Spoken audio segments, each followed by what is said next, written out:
السلام علیکم ورحمۃ اللہ وبرکاتہ۔ آج ہم آپ سے بات کریں گے تاریخ کے کچھ رخشاں باب کے تعلق سے۔ آج میرا موضوع ہے تاتاریوں کا اسلام۔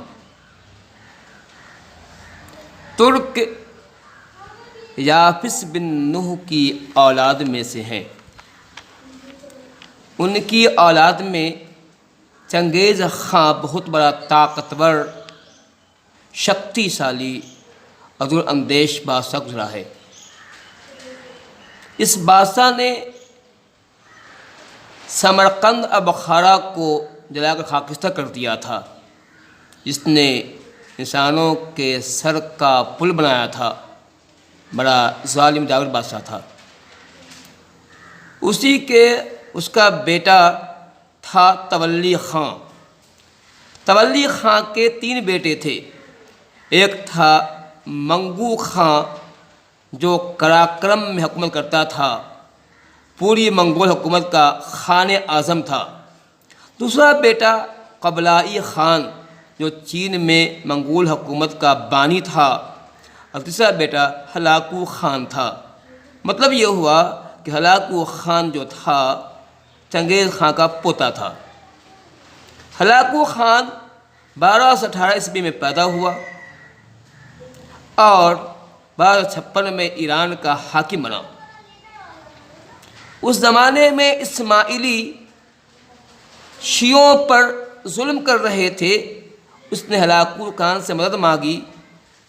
اس نے اسماعیلی حکومت پر حملہ کر دیا اور پھر کیا تھا، کچھ ہی دنوں میں اسماعیلی حکومت کا خاتمہ کر دیا۔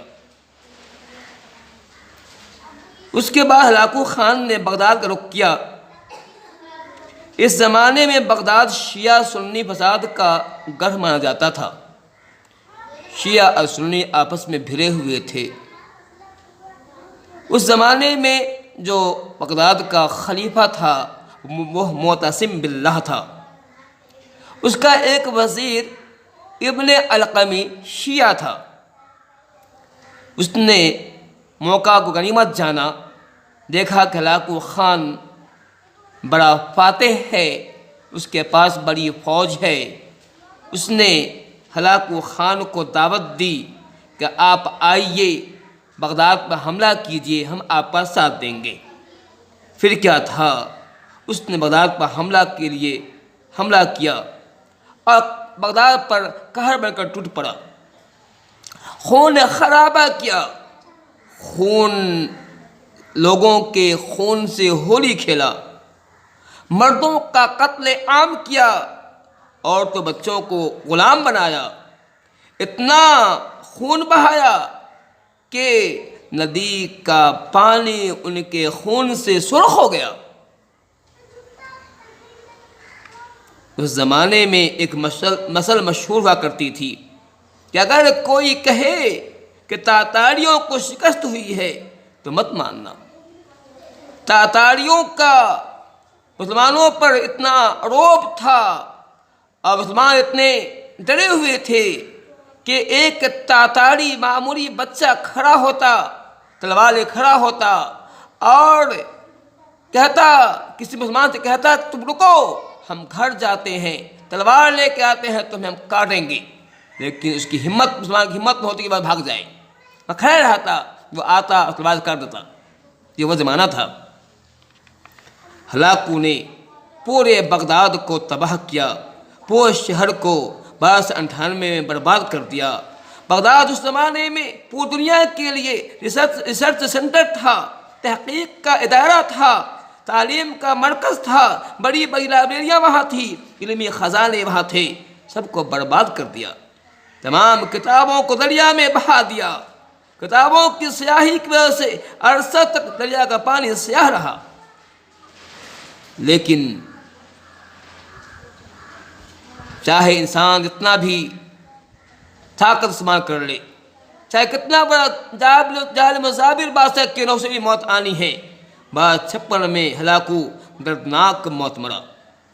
اس کے مرنے کے بعد اس کا بیٹا بادشاہ بنا اور باپ کی طرح اسلام دشمنی میں چل رہا تھا۔ اس نے سارے عیسائیوں کو فلسطین پر حملہ کے لیے آمادہ کیا۔ پھر اس کا بیٹا بھی مر گیا۔ اس کے بعد جو ہے تیکو دار ایلیا خلیفہ بنا، جو ہے فلاؤ کا چھوٹا بیٹا تھا تیکو دار، وہ خلیفہ بنا، بادشاہ بنا۔ تیکو دار ایل خانہ کا پہلا بادشاہ تھا جس نے اور اسی نے اسلام قبول کیا، اسی بادشاہ اسلام قبول کیا۔ یہ ہلاکو کا بہت ہی چہیتا بیٹا تھا، جو ابا خان کے بعد مغل تخت و تاراج کا مالک ہوا۔ تیکو دار کی تعلیم و تربیت عیسوی مذہب کے مطابق ہوئی تھی۔ بچپن میں اسے استباق ملا تھا اور نام نکولس رکھا گیا تھا، لیکن جوان ہونے کے بعد مسلمانوں کی صحبت ملی، مسلمانوں کے ساتھ کچھ اٹھنا بیٹھنا ہوا۔ اس نے دیکھا کہ اسلام میں کیا خوبی ہے، اسلام میں کیا بھائی چارگی اور محبت کا ماحول ہے، اسلام کی تعلیمات کیا ہے، اسلام میں رحم و کرم کا کیا معاملہ ہے، اسلام عورتوں سے کیا معاملہ کرتا ہے، اسلام غلاموں سے کیا معاملہ کرتا ہے۔ جس کو دیکھا تو بہت متاثر ہوا اور مسلمان ہو گیا۔ اپنا نام سلطان محمد رکھا۔ اسلام قبول کرنے کے بعد اس نے کوشش کی کہ پوری قوم تاتاری مسلمان ہو جائے، اور اس کے لیے اس نے یہ کیا، اس نے اعلان کر دیا اور انعام کا لالچ دیا کہ جو کوئی اسلام قبول کرتا ہے ہم اسے انعام سے نوازیں گے۔ اس نے ایسا کیا، اس نے عزت و احترام سے نوازا اور اسے اچھے عہدوں پر جو ہے سے نوازا۔ اس سے متاثر کو بڑی تعداد میں تاتاری اور اسلام قبول کیا۔